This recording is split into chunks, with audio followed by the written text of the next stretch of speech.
صادق علیہ السلام کا پورا واقعہ ان لوگوں کے سامنے بیان کر دیتی ہے۔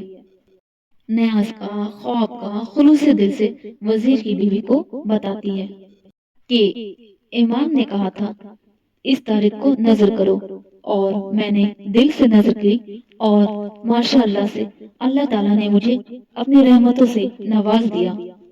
وزیر کی بیوی من ہی من کہنے لگی، اتنا بڑا جھوٹ میں نے کبھی نہیں سنا، یقیناً اس کے شوہر نے کہیں نہ کہیں چوری ضرور کی ہوگی، اور یہ میرے سامنے کہانیاں بنا رہی ہے۔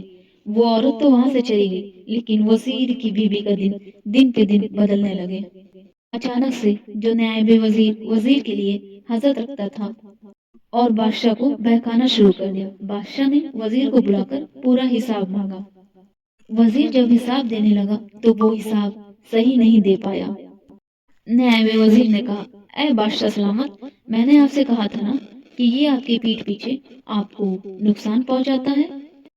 یہ سن کر بادشاہ کو جلال آ گیا، اور بادشاہ نے وزیر کو نکال دیا اور کہا، جاؤ، اب تم حکومت کے محل میں نہیں رہو گے، جاؤ اپنے لیے کوئی اور کام ڈھونڈ لو۔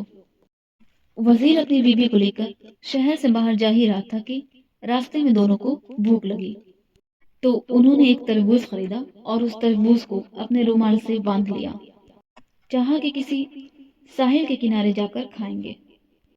اور اتنے میں جو بادشاہ کا بیٹا شکار کو گیا تھا وہ صبح سے شام تک گھر نہیں آیا۔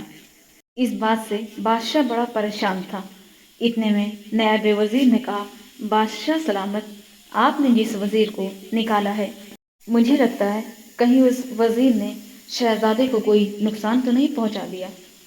یہ سن کر بادشاہ کو بڑا غصہ آیا۔ اس نے سپاہیوں کو بلایا اور کہا کہ جاؤ اس وزیر کو پکڑ کر ہمارے پاس لے آؤ، میں اسے نہیں چھوڑوں گا۔ سپاہی وزیر کو ڈھونڈتے ڈھونڈتے وزیر کے پاس آئے اور پوچھا کہ شہزادے کہاں ہیں؟ وزیر نے کہا، مجھے کیا معلوم، مجھے نہیں پتا۔ یہ سن کر سپاہیوں نے وزیر کو بادشاہ کی خدمت میں حاضر کیا۔ اب بادشاہ نے وزیر اور اس کی بیوی سے پوچھا، یہ رومال میں کیا بندھا ہوا ہے؟ وزیر نے کہا، یہ تربوز ہے۔ بادشاہ نے کہا، اسے کھولو۔ جیسے ہی وزیر نے رومال کھولا تو دیکھا کہ اس میں بادشاہ کے بیٹے شہزادے کا سر کٹا ہوا تھا۔ یہ دیکھ کر بادشاہ کی آنکھوں میں خون اتر آیا۔ بادشاہ نے سپاہیوں سے کہا، وزیر اور اس کی بیوی کو قید کرو، صبح ہوتے ہی ان دونوں کے تن کو ان کے سر سے الگ کر دیا جائے گا۔ وزیر روتا رہا اور بادشاہ سے کہتا رہا کہ میں نے کچھ نہیں کیا، لیکن بادشاہ نے اس کی ایک نہیں سنی اور دونوں کو قید خانے میں ڈلوا دیا۔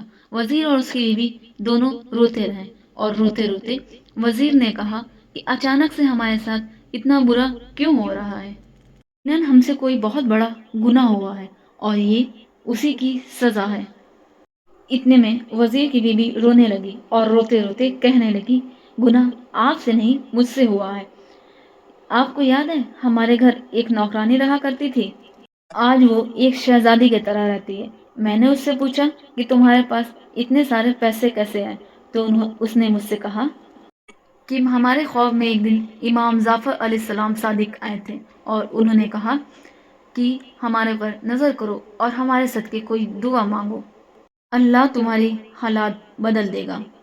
میں نے اس کی بات کو جھوٹا سمجھا، اور مجھے لگتا ہے تبھی سے ہمارے حالات بگڑ چکے ہیں۔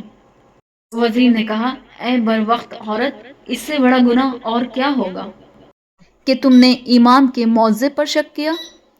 توبہ کرو۔ اور مل کر دونوں میاں بیوی توبہ کرنے لگے، اور دونوں نے دعا کیا کہ اے میرے مولا، اگر ہمیں اس قید سے رہا مل گئی تو ہم دونوں میاں بیوی ہر سال 22 گھومتا پھرتا اپنے محل کو آ پہنچا۔ بادشاہ یہ دیکھ کر حیران ہو گیا اور شہزادے سے پوچھنے لگا کہ تم کہاں تھے؟ شہزادے نے کہا، میں تو شکار پہ تھا۔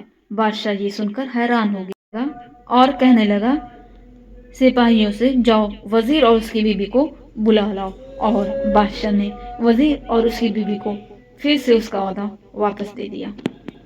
پلیز لائک کریں، سبسکرائب کریں، اور اگر آپ کو ہمارا آج کا پیغام اچھا لگا تو پلیز کمنٹ میں ہماری حوصلہ افزائی کریں۔ انشاءاللہ ایک بار پھر ہم آپ کی خدمت میں دین کی روشنی میں کچھ نیا لے کر حاضر ہوں گے۔ خدا حافظ، شب بخیر۔